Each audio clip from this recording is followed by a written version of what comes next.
Hello. Hi, Maxim. How are Uh, you? yeah, I'm good, thank you. How are you? I'm doing well. Hi, my name's Mika. I work for a company called XCures. Yeah. Um, and I think we're going to have uh, a brief chat here. So, our podcast is called Target Cancer. So, how health technology is helping cancer patients. I just wanted to introduce myself and maybe get your name and maybe tell us a little bit about your story and Sure. your experience and just chat for a few minutes. Sure. Of course. Yeah. So, tell me about your experience with cancer. Um, so I was diagnosed on the. I've got a few notes here just because I always forget. Sorry. Um, I think on the 20th of December. So the 2020. So fairly recent, like kind of recently, not too long ago. I'm now in remission, but I was diagnosed with non-Hodgkin's lymphoma of the brain.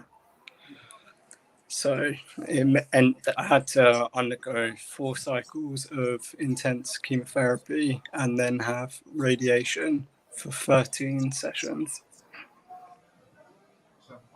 Great. And so, how did you discover this? What happened? Like, what was kind of the first thing you noticed?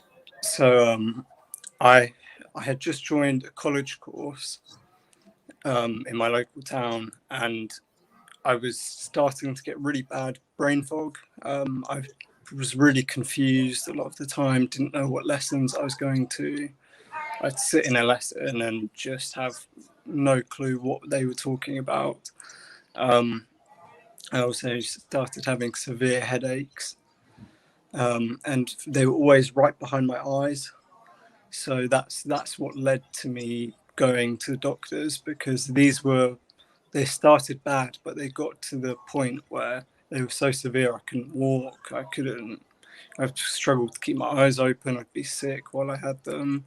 Um, so that was what originally made me think something's wrong here. So, after you went to the doctors, how did you learn? I mean, I would just assume, Maxim, that you'd never really spent a lot of time trying to understand cancer before, Yeah. unless you were going to medical school. How did you learn about what your treatment options were and what understanding your doctors? Like, where did you go to learn this information? Um, well, because of COVID rules, I was 18 at the time. I'm legally an adult, so I wasn't actually allowed any parental visitors, anything. I was alone for the whole. Oh, sorry. Um, I was alone for the whole of my treatments, and it meant that whenever it came to this question of what stuff they should do, what medications they should give, it always came to me from the doctors. So they would explain to me, we need to do this chemotherapy, this radiation. So it always came directly from them. Did you spend time researching kind of what they were talking about? Did you have any sources that you would recommend to other people for good information or for groups? Yeah. Yeah. I don't know if it's the same in America, but there was a website in England called Macmillan that deals with cancer, and if I wanted to know more about my treatments or side effects, I would go on their website, or at all the hospitals they have loads of stations with booklets and people you can talk to. Excellent. So that sounds like that information was really helpful, actually combining that with what your doctors were telling you. Yeah. Yeah. Well, good. Well, thank you so much. I really appreciate you coming on.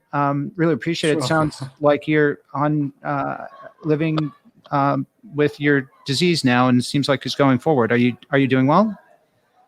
Yeah, funnily enough, this is the first time I felt unwell.